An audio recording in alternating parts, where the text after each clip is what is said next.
Episode 1. Riuhnya pasar menyibak keheningan pagi, melengsarkan ujian burung di awang-awang. Tawar-menawar antara penjual dan pembeli tak pernah absen di setiap lapak. Adu argumen harga masih menjadi topik utama. Kabut tak menjadi penghalang antara dua profesi itu untuk merengkuh kemenangan. Pencuri! Makian yang diucap dengan begitu lantang membuat setiap orang menghentikan aktivitasnya sesaat, menatap kejadian itu. Tidak, Paman. Gadis berusia 8 tahun yang nampak ringkih, kumal, membela diri penuh isak. Itu yang kau pegang apa jika tidak mencuri, hah? Penjual menuding pisang ranum yang tengah dipegang gadis itu erat-erat. Kulitnya telah koyak, menampilkan warna keputihan daging buah. Kecil-kecil sudah berani mencuri, makinya kembali seraya melintangkan kumisnya yang tebal. Beberapa orang mulai menarik diri dari keriuhan itu. Abai. Bagi mereka, hal semacam itu selalu terjadi setiap hari. Gadis dan penjual kikir. Entah mengapa gadis itu begitu suka membuat penjual garang selalu kebakaran jenggot. Jangan, Paman. Si gadis masih mencoba mempertahankan pisang yang ia bawa agar tidak terenggut. Lepaskan, itu milikku. Orang si penjual geram akan kelakuan gadis kumal di hadapannya. Semua masih diam. Tak ada seorang pun yang bergerak untuk sekedar membiarkan gadis itu melahap pisang yang terlalu matang. Sedangkan gadis kecil menatap nanar ke segala penjuru, berharap ada yang sudi melimpahkan sepucuk iba padanya, menolong dari penjual galak ini dan rasa lapar yang menggeliat di perutnya. Tak ada yang tahu apa sebenarnya yang melintas di benak anak ini. Ia yang sengaja masuk ke dalam mulut singa, tapi dia memasang wajah melas dengan raga tak berdaya untuk ditolong. Namun, itu semua sebab tuntutan perut yang meronta. Paman, aku lapar, rintih gadis itu kembali. Mengharapkan penjual itu memiliki sekeping hati untuknya, meskipun jelas-jelas ia tahu jika itu mustahil. Lalu, aku bukan ayahmu. Pedalaman gadis itu hancur berkeping-keping, dicambuk kenyataan. Air mata yang tadinya mengalir karena mengemis sekeping rasa iba, kini kepedihan akan kenyataan dan kerasnya kehidupan menyambutnya. Air mata derita itu mengalir cukup deras dengan ombak lara. Kembalikan buahku. Penjual itu merebut dengan kasar buah pisang ranum yang mulai menghitam dari tangan gadis itu. Perih akan kenyataan itu terpecahkan, buyar. Jangan, Paman. Pisang pun lolos dari genggaman tangan mungilnya, berpindah pada tangan besar yang kuat. Lagi kasar. Pisang itu hancur, tak berbentuk, serupa bubur dalam genggaman.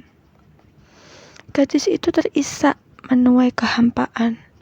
Pandangannya jatuh, air matanya menetes, ditampung oleh tanah. Selalu demikian, tak ada yang menghapus air lemah itu dari wajahnya selain dirinya sendiri. Tanpa disadari oleh siapapun, di tengah kerumunan pedagang, pembeli, dan lalu lalang pengunjung, ada sepasang mata yang sedari tadi mengamati. Helaan napas berat terdengar kasar darinya. Sosok itu mulai melangkahkan kaki, menyibak kerumunan massa yang abai pada keadaan dan sibuk bernegosiasi harga. Mencoba mendekati gadis yang tersimpuh di depan lapak buah bersimbah tangis. Dalam hatinya timbul begitu banyak rasa kecewa.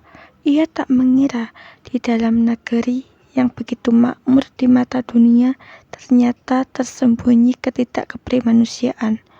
Apa mau dikata, hanya perihal pisang ranum yang hampir busuk saja seseorang bisa mencaci dan berbuat kasar terhadap anak kecil.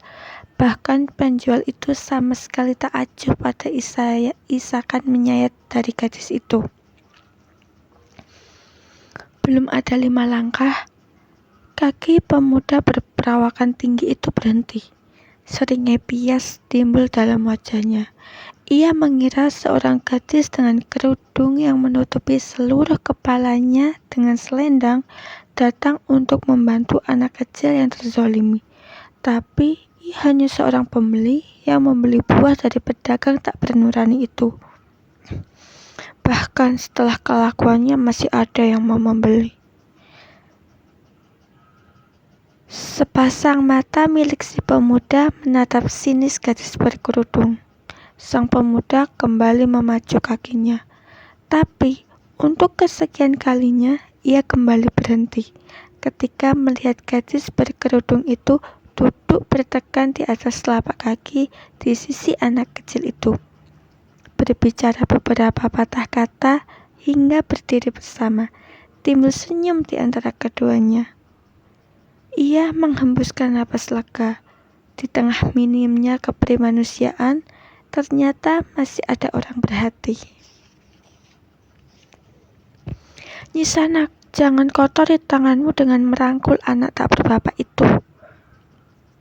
Seru penjual tak berhati dengan suara yang jangan diragukan, betapa kerasnya itu. Air muka anak kecil itu kembali meredup. Matanya yang belum kering, kini kembali berkaca-kaca. Sang pemuda merasa begitu ingin menghadiahi penjual itu dengan sebuah pukulan di wajahnya, hingga penjual itu tak mampu berdagang beberapa hari, bila perlu selamanya. Desis pemuda itu geram. Berbeda dengan si pemuda, sang gadis justru tersenyum, membalikkan badan, menatap penjual itu dengan amat ramah. Melangkah penuh kendali, menghampiri pedagang. Senyumnya mengembang ramah. Kisanak, jika kau diperkenankan untuk memilih takdir, inikah takdir yang kau pilih? Menjadi penjual buah di lapak kecil di sebuah desa. Tentu tidak, Nyisanak. Jika aku bisa memilih, aku ingin dilahirkan di keluarga bangsawan, menjadi raja sebuah wilayah, atau paling tidak menjadi salah seorang penggawa kerajaan. Penjual itu terkekeh, seolah geli akan apa yang ia ucapkan. Si gadis tersenyum. Kontras dengan si pemuda yang nampak begitu geram melihat tawa pedagang itu. Lihat saja, tangan si pemuda telah mengepal, menunjukkan urat-uratnya. Satu pukulan saja bisa ditebak, kondisi pedagang akan sangat mengenaskan. Begitu pula anak ini, Kisanak. Jika dia diperkenankan memilih, tentu dia tidak akan ada di sini dengan keadaan merawankan hati. Jika yang bersalah orang tuanya, mengapa kau melukai anak yang bahkan belum memahami apapun? Penjual diam 1000 bahasa, matanya berapi-api, tapi mulutnya tersumpal bungkahan es kenyataan, membeku. Si pemuda tersenyum tipis, kepalan tangannya mulai melonggar. Kisanak, engkau lebih tua dibandingkan aku. Engkau lebih memahami dunia dibandingkan diriku.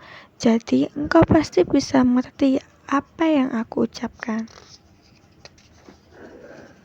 Si gadis tersenyum lembut, merangkul anak kecil itu, membawanya menjauh dari depan lapak buah yang sempat mengoyakkan hati gadis cilik itu. Untuk apa bertahan di tempat yang tak menghargai kita? Prak! Tanpa sengaja, gadis itu menabrak si pemuda. Tubuhnya limbung, nyaris terjatuh. Kerudung yang ia kenakan tersingkap sedikit, menunjukkan mata bening dan bulu mata begitu lentik. Alisnya tak terlalu tebal. Sebagian bibirnya yang merah juga nampak oleh pemuda itu. Tapi tiba-tiba saja dada si pemuda berdetak dengan aneh. "Ah, maafkan aku," Ucap si gadis memperbaiki kerudungnya cepat-cepat dan kembali berjalan bersama anak kecil yang ia tolong tanpa menunggu jawaban dari si pemuda. Pemuda itu menatap kepergian si gadis dengan pandangan yang tak ia mengerti. Suara lembut dari gadis itu juga terus terngiang di telinganya, membuat dada berdesir dengan ganjil. Si pemuda memegang dadanya, denyutnya cepat dan napasnya memburu. Apa ini?